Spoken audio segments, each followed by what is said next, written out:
This episode of the Eminence of Shadow puts this series in the GOAT discussion. Yeah, that's right. Move your idol asses over in your shonen jutsus. Kage no jutsu ryokusha ni naritakite has entered GOAT territory. And before I continue, obviously there will be spoilers.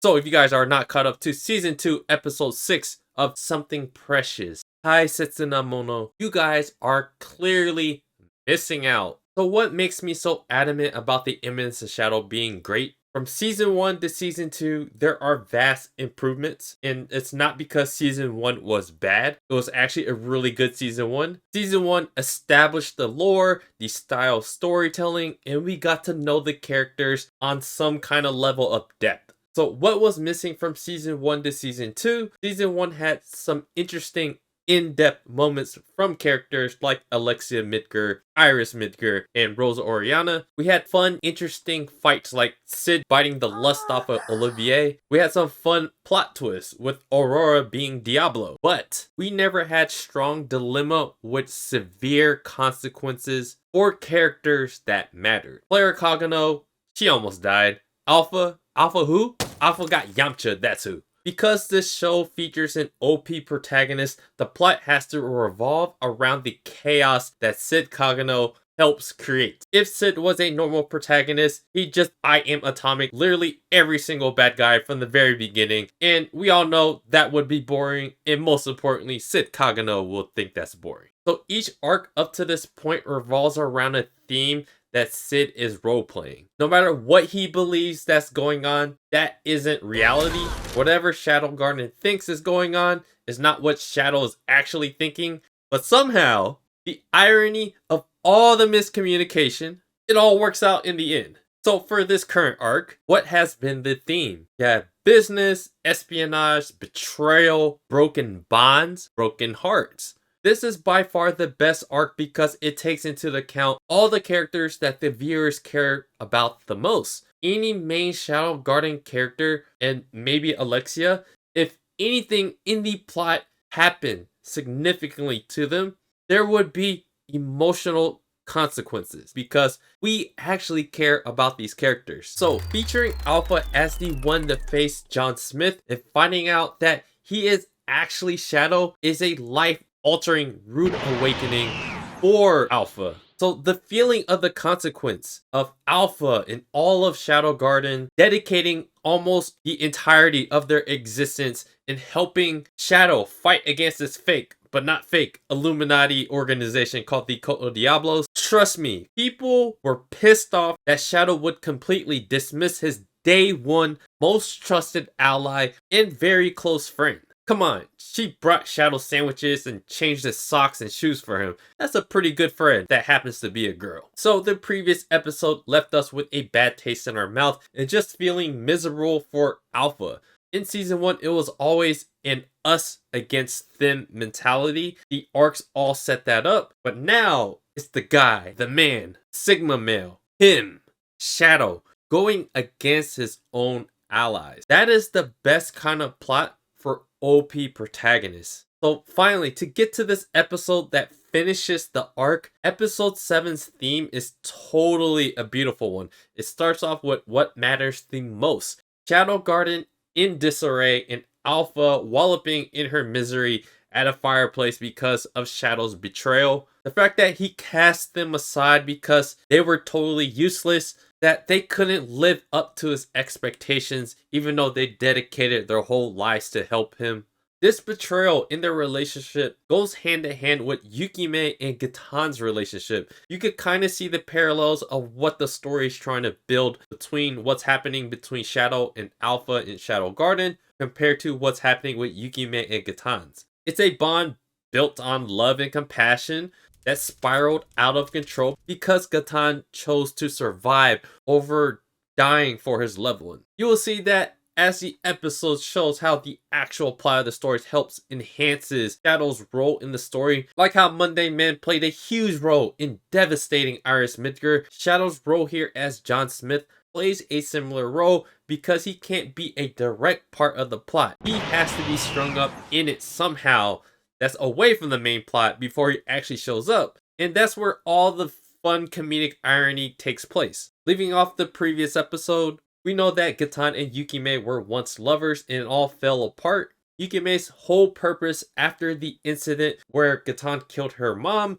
was to get revenge, and so that will eventually take place, which is now in this episode. Going back to Shadow Garden, Gamma eventually reports to her how dire their situation is. The major corporate alliance is closing down all their stores and their bank vaults are all just about empty. Gamma even panics to tell Alpha, hey, we could try some different things to help the people be more at ease, but Alpha was not having any of that. As far as she can tell, this whole thing is completely over. Shadow gave up on them, and she's now giving up on Shadow Garden. It wasn't until Nu comes busting through the door saying, we know exactly who the person is that's been counterfeiting everything. It's that blind dude, that blind swordsman cat dude. A blind swordsman, huh? Now, this triggers the irony in the plot because in a previous episode, Gatan explained that the cult had this plan to cause the credit crash themselves, but they were starting to crash the economy a little bit too early. The cult was not able to get out all of their money and assets before crashing their company and crashing the economy, causing the financial crisis. And news saying this will spark the life out of Alpha because she starts to realize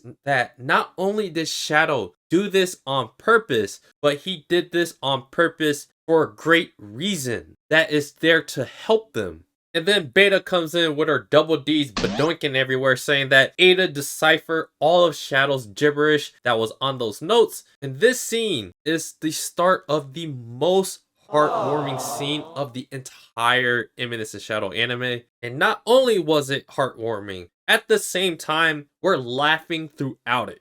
And Alpha starts to read what Ada deciphered, and as she's reading it, Cid is also reading it as well. And it creates that moment, that cliche scene where we all think that everything is going wrong, the relationship is broken.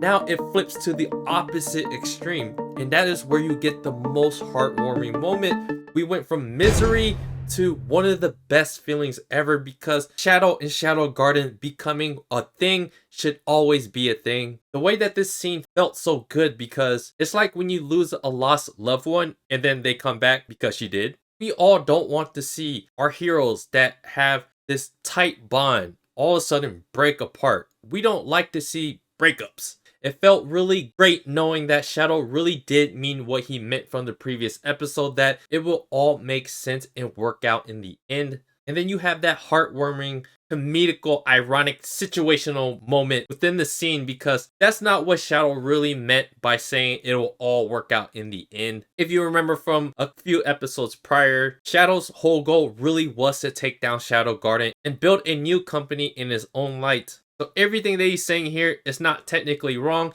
but obviously the ironic part is that Shadow Garden interprets it a little bit differently because of what Gatan said. So all this kind of miscommunication, it creates this giant irony that somehow always works out. And that's what makes this show completely funny. It made you feel good that Alpha and Shadow, that everything is going to work out, while at the same time having all these funny elements in the plot just hilarious. You just get to feel and ride that emotional journey that's been carried from the previous episode, from misery to feeling completely ecstatic for our favorite characters, and knowing that Shadow isn't that dumb. He at least has some common decencies for his loved ones and his day ones, but to couple that with the situational irony is just you're feeling two separate emotions all at once. This show is the only show that can do that consistently and do it consistently well and pull this all off for the entire series. This is the first time where I felt like you had multiple extremes of that emotional investment. In the end, Shadow lets them know where the money he stole is located. Delta shows up because she's obviously okay, especially after murdering Jugga Jugga, whom wasn't worth to really show in any scene. Shadow Garden believes in Shadow's genius and Shadow believes in building his wealth. Eventually, it fast forwards to John Smith slaughtering a bunch of random NPCs and then going back to where the gold was being kept, and that was where Claire was being held captive when it was Viscount Grease. And then surprise, surprise, the gold isn't there. And guys, even the plot twist is ironic And it's ironic in many ways in this scene. This dumbass Cid doesn't realize that Shadow Garden deciphered his message, but besides Shadow Garden taking that money, there's technically only one other option that could have known about the money. So the assumption becomes, it's that blind ass cat swordsman. He stole that shit. We're gonna take that shit back. Then Yukime's servant comes in to let John Smith know that Yukime isn't responding after she was let go to go meet up with Gatan, and obviously there's gonna be a fight, and we know what that means when that character does not respond. So the assumption here is, oh my god, John Smith, don't you care about your partner's life? And this is where John Smith starts to go off. John Smith gets angry, and so angry that purple Super Saiyan almost becomes a thing, and all that purple aura comes out of him with this betrayal of what John Smith finds so near and dear to him. He must retrieve his precious. Now the scene takes us to Gatan getting his blind ass cooked by the spirit fox. For some reason, every anime character likes walking away from a fight before they actually finish it. That gives the blind cat some time to hit them with some red pills. Once ingested, he turns into a cat that can see the world 9 times over and hits her from the back, like it was 10 years ago prior. Unlike Yukime, the all-seeing cat is going to finish the job, but the job can't be finished because a man named John Smith has arrived to beat the shit out of the alleged thief. Don't ever take my precious again, and don't do drugs. Now tell me where the precious is. This scene actually has all the fun anime tropes in it. John Smith shows up to save the day. It's kind of like when Gojo or Goku shows up to save everyone. Then this crazy ass fight ensues. Of course, it's the Eminence of Shadow. They go for the... Just think about this scene. We see Yukime. We feel for her situation. We want her to be saved. Of course, John Smith shows up at the right exact dramatic moment. He says some cliche things to sound like a badass because he is a badass, and they start fighting. And at no point did Gatan ever have the upper hand. It was just John Smith beating the shit out of him. Think about what this episode accomplished from an emotional standpoint. You had feelings of misery, uncomfortableness with Alpha and Shadow at the very beginning. Then you had this triumphant discovery and most heartwarming, good feel moment of the entire series when Ada deciphers Shadow's notes. Then you had the tension-based action plot from Yukime and Gatan to John Smith. And then for the rest of the episode, we had this comedic irony just completely take over the plot and take over the episode. And then that takes us into the little bit of backstory lore, going back to when the Bandit Slayer boy with the brown bag on his head. Gatan remembers losing his eyesight because of him, being that John Smith had this overwhelming strength, repeatedly punching him in the face. Where's my money? Where's my precious? Before Gatan dies from being beat to a pulp, he points at Yukime being the precious that John Smith is looking for. Of course, John Smith turns around and Yukime falls into his hands. Then he heals her like that one time with the boy with the brown bag on his head did. Your brown bagged boy has to be a part of everyone's backstory at this point.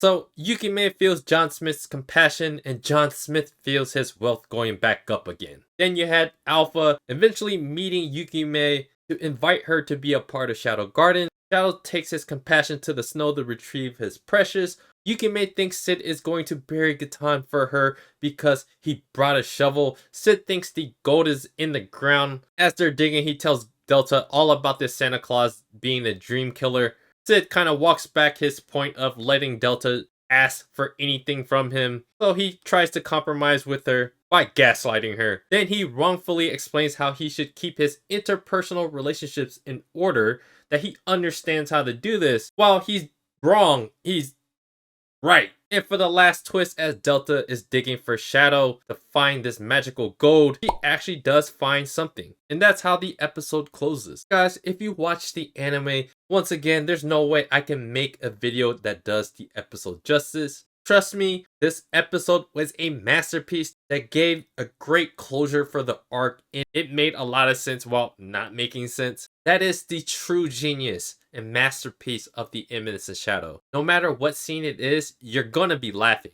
within it like a crazy person, because the original emotion that you're supposed to feel has that comedic irony in it. This episode is special because That Alpha and Shadow relationship is the biggest relationship in this show, and to have that relationship be fractured means a lot. When that felt like it was going to be the beginning of the end for the relationship, it brings us all the way back to the other side, knowing that everything is going to be okay, that Shadow already had this plan, and that is where the comedic irony comes into play still, because we all know the reasoning is all wrong, but the result is still what matters the most. Let me know what you guys thought about the episode, and do me a favor, hit the like button, subscribe to the channel if you guys haven't already, check out my blog at otakusin.com, and I appreciate you guys watching, and I'll see you guys on the next video.